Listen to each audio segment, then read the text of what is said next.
Hi hello అందరికీ నమస్కారం. నేను మీ కాజ్పేట్ పావని. ఆటో డ్రైవర్ పరిస్థితి ఎలా ఉందో తెలుసుకోవడానికి అయితే వచ్చాను. సో ఒక తమ్ముడు అయితే నన్ను అడగడం జరిగింది, మా పరిస్థితి చాలా దారుణంగా ఉందని అన్నారు. సో వాళ్ళ మాటల్లో తెలుసుకున్న వాళ్ళ పరిస్థితి ఎలా ఉందో. అన్న నమస్తే. అన్న నీ పేరు? జన్ను కార్తిక్, మాది వరంగల్ జిల్లా గీసుకొండ మండలం గొర్రెకుంట గ్రామం అక్క. నేను గత 15 సంవత్సరాలుగా ఆటో డ్రైవర్గా నడుపుతున్న ఆటో. ఇప్పటి వరకు ఉపాధి లేక నేను డిగ్రీ వరకు చదువుకొని ఉపాధి లేక మేము ఆటో డ్రైవర్గా మారడం జరిగింది. ఇంట్లో భార్య పిల్లల భవిష్యత్తు కోసమే మేము ప్రతి ఒక్కరిని క్షేమంగా తీసుకుపోయి వాళ్ళ గమ్యాలకు చేరుస్తున్నాం.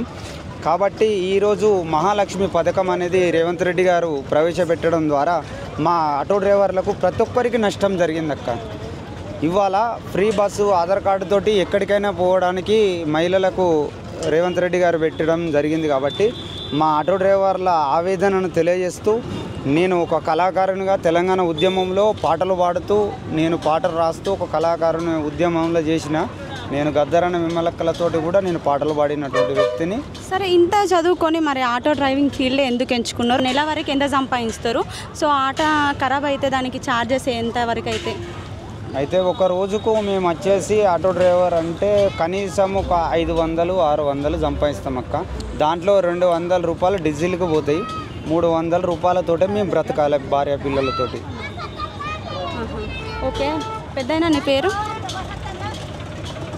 నా పేరు రవి. వరంగల్ జిల్లాలో ఉద్యమాల పురిటిగడ్డ మన వరంగల్ నగరంలో మేము చదువుకున్న తర్వాత నిరుద్యోగము మమ్మలను తరిమి కొడుతుంటే మేము ఉద్యోగాలు చేయగలేకున్నా కూడా కనీసం మేము మా సెల్ఫ్గా మా సొంతగా బ్రతకాలని చెప్పేసి ఆటో ఫీల్డ్ను ఎన్నుకోవడం జరిగింది. అదేవిధంగా ఆటో నడుపుకుంటూ మేము భార్య పిల్లలను పోషించుకుంటూ బ్రతుకుతుంటే ఈరోజు మహాలక్ష్మి పథకం అని తెలంగాణ వచ్చిన తర్వాత ఇంతవరకు కూడా కనీసం మేము ఎంతో తెచ్చుకున్న తెలంగాణలో చాలా చక్కగా బ్రతికినాం. ఇప్పుడు మాత్రం ఈ ఉచిత మహిళలకు పెట్టిన దీనివల్ల మాత్రం మేము పూర్తిగా మా ఉపాధిని కోల్పోయినాం. ఇప్పుడు మా భార్య పిల్లలు కనీసం మా పిల్లల ఫీజులు కట్టుకోవడానికి ఇల్లు తీయడానికి కూడా మాకు చాలా ఘోరమైన పరిస్థితులు మా కుటుంబాలలో నెలకొన్నాయి. దయచేసి ఈ యొక్క రాష్ట్ర ప్రభుత్వం మమ్మల్ని ఆదుకోవాలని, మా జీవన స్థితిగతులను మీరు పూర్తిగా గమనించాలని, మమ్మల్ని రోడ్డున పడేసి మర్చిపోవడం ధర్మం కాదని తెలంగాణ ప్రభుత్వాన్ని మేము కోరుకుంటూ రేవంత్ రెడ్డి గారికి మరొక్కసారి కూడా నమస్కారం చేసుకుంటూ, అయ్యా మీరు రాష్ట్రాన్ని పరిపాలించే రాజులు, కానీ రాజులు మీ పరిపాలకులు మేము పరిపాలించబడుతున్న మనుషులము, మా జీవితాలను ఆగం చేయకుండా మాకు ఏదైనా ప్రత్యామ్నాయమైన మార్గము ఏర్పాటు చేసి మాకు మీరు మంచి ఉపాధి కల్పించి మీరు గొప్పవారు అనిపించుకొని మా జీవితాల్లో వెలుగు నింపాలని ఆటో డ్రైవర్లుగా మిమ్మల్ని కోరుతున్నాం. సరే సార్, అయితే ఇప్పుడు ఆటో మీరంతా యూనియన్ ఉన్నారు కదా, ఇక్కడ నుంచి ఇప్పుడు హన్మకొండ చౌరస్తా వెళ్ళాలంటే ఎంత తీసుకుంటారు? అంటే మీరు ఒకరు పెద్ద ఎవరైతే ఉంటారో వాళ్ళు చెప్పిన ప్రకారమే తీసుకుంటారా?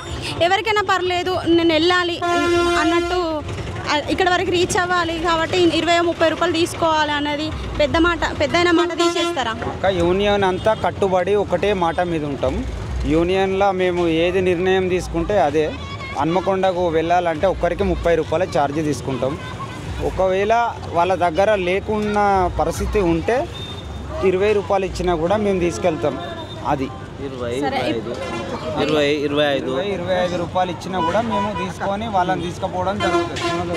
అన్న, చాలామంది యూత్ పిల్లలు ఆటో నడుపుతా అని చెప్పి ఎంత చదువుకున్నా కూడా మేము ఆటోనే నడుపుతామని వస్తాను. అట్లాంటి వాళ్ళకి మీరు ఏం చెప్తారు? మంచిగా చదువుకున్న వాళ్ళు కూడా మళ్ళీ డ్రైవర్లు అందరూ 15 సంవత్సరాలు 16 సంవత్సరాలే ఉన్నారు, వాళ్ళే ఉన్నారు. వాస్తవంగా చెప్పాలంటే చాలా వరకు కూడా సీనియర్ డ్రైవర్స్ 30-40 ఏళ్ళ నుంచి నడిపిన ఆటో డ్రైవర్స్ ఉన్నారు. వాళ్ళు కుటుంబాల పోషణ కోసం వాళ్ళు రోడ్ల మీదకి వచ్చి ఆటో నడుపుకుంటున్నారు వాళ్ళ జీవనోపాధి కోసం. కానీ ఇప్పుడు వచ్చే ఈ కాలేజీ పిల్లలు జల్సాల కోసం పక్కకు స్టెప్ ఒక వడ్డీన మామూలుగానే ఓ డ్రైవర్ని పక్కన వేసుకొని ఓ షార్ట్ నైట్ ప్యాంట్ వేసుకొని నడిపే వాళ్ళ ఆటో వృత్తి కోసం కాదు, వాళ్ళ జీవనోపాధి వాళ్ళ కుటుంబం కోసం కూడా కాదు, వాళ్ళు నడిపే ఖాళీ టైంపాస్ కోసం నడుపుతాను. ఉన్న చిన్న పిల్లలు వాళ్ళు వచ్చేది ఎందుకంటే వాళ్ళు చదివి వాళ్ళకు ఉపాధి లేక మళ్ళీ వాళ్ళు గవర్నమెంట్కు జాబ్ ఏం లేక ఈ ఆటో డ్రైవర్కు ఆటో నడపడానికి వస్తున్నారు. ఆ తప్ప కానీ వాళ్ళు కడుపు తిప్పల కొరకే వస్తాను. కొందరు చిన్నగా కొందరు 16 సంవత్సరాల వాళ్ళు ఎక్కువ ఉన్నారు. ఉన్నారు. వాళ్ళు సుధా 30 సంవత్సరాల నుంచి నడిపి కష్టపడి ఇప్పుడు మీకు ఆటో తప్పితే వేరేది చేయలేరు. మీరు ఆటో నడుపుకుంటేనే మేము పొట్టకి దొరుకుతుంది అన్నం అనేది. ఇప్పుడు నెల రోజులు ఎంత సంపాదించినా కూడా ఉండట్లేదు. ఇప్పుడు ఆటో ఒక రిపేర్ అవుతుంది అనమాట, పంక్చర్ అవుతుంది, ఎంత ఖర్చు అవుతుంది, నెల మీరు ఎంత సంపాదించుకుంటారు నెల వరకు? మేడం డ్రైవర్లు అందరూ కష్టం కోసం రోడ్డు మీకు వచ్చి సెల్ఫ్ హెల్ప్ ఆటో నడుపుతున్నారు. మహాలక్ష్మి పథకం పెట్టిన కానీ ఆటో డ్రైవర్లు చాలా ఇబ్బందులు. ఇప్పుడు ఫ్రీ బస్సు పెట్టాను. ఫ్రీ బస్సు పెడితే ఇంటికి వచ్చి ఒక మహిళ ఇబ్బంది పడుతూ ఒక హాస్పిటల్కి ఎటు వెళ్ళాలి. అలాంటప్పుడు ఎవరు అవసరానికి వస్తారు? ఈ ఆటో కార్మికుడు ఇంటికి తీసుకుపోయి వాళ్ళ కొన్ని సందర్భాలు అక్కడ డబ్బులు లేకున్నా కూడా మా కార్మికులు తీసుకుపోయి హాస్పిటల్లో జాయిన్ చేసిన సందర్భాలు చాలా ఉన్నాయి. అలాంటప్పుడు ఇప్పుడు మా బతుకులు రోడ్డు మీద పడేసాను. మేము కూడా మొన్న జీవనోపాధి కింద ఒక నెలకు 15,000 రూపాయలు ఇవ్వాలని చెప్పేసి మేము డిమాండ్ పెట్టేసినాం. అయినా కూడా ఇంతవరకు దాని గురించి పట్టించుకునే నాదులు లేదు, దాని గురించి మారే నాదు కూడా లేడు. కొందరు అంటే ఇప్పటికి 22 మంది కార్మికులు కూడా ఈ మహాలక్ష్మి పథకం పెట్టిన కానీ చనిపోయిన వాళ్ళ కుటుంబాలు కూడా రోడ్ల మీద పడ్డాయి. చాలా మంది ఆటోలు కొనుక్కుంటున్నారు కదా, అంటే ఇన్ని ఉన్నాక కూడా గ్యాస్ బండ్లు అని చెప్పి పెట్రోల్ బండ్లు అని కొనుక్కుంటాను కదా, మరి వాళ్ళకి ఏం చెప్పదలుచుకున్నారు? అంటే వాళ్ళకి ఒకటే పాసుకున్నాం, ఈ ఆటో ఫీల్డ్ తప్పించి కొత్తగా వచ్చే వాళ్ళు ఎవరైనా ఉంటే ఇంకేమైనా పని చేసుకొని బతికేదానికి మించింది వేరే ఏం లేదు. గ్యాస్ బండ్లు తెస్తాను కానీ అవి నిలబడతలేవు. ఫైనాన్స్ కింద గుంజుకొని పోతారు. 2-3 నెలలు నడుపుతారు. తర్వాత ఫైనాన్స్ కట్టక బండ్లని దొడ్లో పెడతారు. అట్లా సరే అన్న, ఆటో గురించే నేను ఒక కళాకారునిగా, ఒక ఆటో డ్రైవర్గా నేను రాసిన పాట ఈ మహాలక్ష్మి పథకం వచ్చిన తర్వాత నేను రాసుకున్న పాట. ఆటోలు నడిపేటి అన్నలారా, అరిగోసబడుతున్న తమ్ములారా, పొద్దంతా తిరిగిన పొట్టరిండని అడ్డ మీది ముద్దు బిడ్డలారా. ఆటోలు నడిపేటి అన్నలారా, అరిగోసబడుతున్న తమ్ములారా, పొద్దంతా తిరిగిన పొట్టరిండని అడ్డ మీది ముద్దు బిడ్డలారా. భార్య పిల్లల భవిష్యత్తు కయ్యి పోరాడుతున్న తమ్ములారా, మీరెంత తిరిగిన పొట్టారిండని అడ్డ మీది బతుకు మీదేనురా. వచ్చిపోయే వాళ్ళ సుట్టమూలే పలకరించే అన్నదమ్ములారా, మీ బతుకు తెరువు లేక రోడ్డు పాలయ్యి మీరేమో బతుకున్నారా. ఆటోలు నడిపేటి అన్నలారా, అరిగోసబడుతున్న తమ్ములారా, పొద్దంతా తిరిగిన పొట్టరిండని అడ్డ మీది ముద్దు బిడ్డలారా. దయచేసి గౌరవనీయులు ముఖ్యమంత్రి రేవంత్ రెడ్డి గారు, మీ దయా సార్ మమ్మల ఆదుకోవాలని మా నిరుద్యోగ ఆటో డ్రైవర్ల పక్షాన వరంగల్ జిల్లా తరపున కోరుకుంటూ మీకు ప్రత్యేకమైన ధన్యవాదాలు తెలియజేస్తూ, మా ఆటో బ్రతుకులను కూడా మీరు ప్రతి ఒక్క దృష్టిని ఎట్లయితే మీరు ప్రతి ఒక్క ప్రజాపాలన చేస్తున్నారో మా ఆటో డ్రైవర్ల బ్రతుకులకు కూడా ఏదో ఒక వెలుగును చూపించాలని కోరుకుంటూ థ్యాంక్ యూ సార్. మేము ప్రతి ఒక్క ఆటో డ్రైవరు తెలంగాణ ఉద్యమంలో పాల్గొని తెలంగాణను తెచ్చుకున్నాం. తెలంగాణ తెచ్చుకుంటే మా బతుకులు బాగుపడతాయంటే మాకు ఈరోజు ఈ యొక్క దుస్థితి మాకు ఏర్పడ్డది. ఈరోజు మేమే తెలంగాణలో బ్రతకలేని పరిస్థితి. మా కుటుంబాలు మేము అసలు ఏం చేయాలి, ఈ ఉన్న పని ఆగమైపోయింది.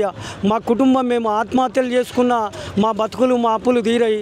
మా పరిస్థితి అయ్యో ఎందుకు పుట్టినాము, అసలు మాది ఏం జీవితము ఈ దుర్భర జీవితం అని బాగా ఆలోచించుకునే పరిస్థితులు మాకు నెలకొన్నాయి. దయచేసి మా రేవంత్ రెడ్డి గారు మా ఆటో డ్రైవర్లను మీరు తప్పకుండా మళ్ళీ మా జీవితాల్లో వెలుగు నింపాలని మిమ్మల్ని కోరుకుంటూ ఈ తెచ్చుకున్న తెలంగాణ కోసం నేను రాసుకున్న పాట.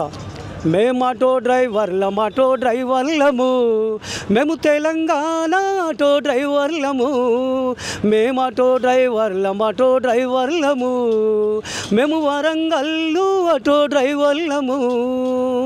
తెలంగాణ ఉద్యమంలో కీలక పాత్ర మాది,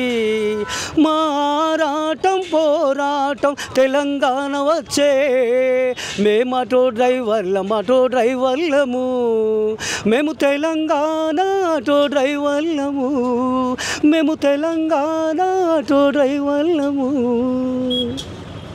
సో చూస్తున్నారు కదా ఆటో డ్రైవర్ల పరిస్థితి ఇది. వాళ్ళ మాటల్లో వాళ్ళ పాటల్లో అయితే మనకి తెలిపారు. సో ఖచ్చితంగా ఆటో డ్రైవర్లకి ప్రతి ఒక్కరికి మంచి ఉపాధి కల్పించాలనేది మనస్ఫూర్తిగా కోరుకుంటున్నారు రేవంత్ రెడ్డి సార్. సో వాళ్ళ బాధ అయితే అసలు చెప్పలేంది. సో ఏ గల్లీకి పోయినా ఖచ్చితంగా మనకైతే ఆటో కావాలి. ఎక్కడికి పోయినా ఆటో అనేది మనకి నీడ్ కాబట్టి కొంచెం వాళ్ళందరినీ పట్టించుకోండి. ప్రతి ఒక్క ఆటో డ్రైవర్ని పట్టించుకొని వాళ్ళకి స్కీమ్స్ ఏమైనా పెట్టాలని మనస్ఫూర్తిగా కోరుకుంటున్నాను సార్. Thank you sir.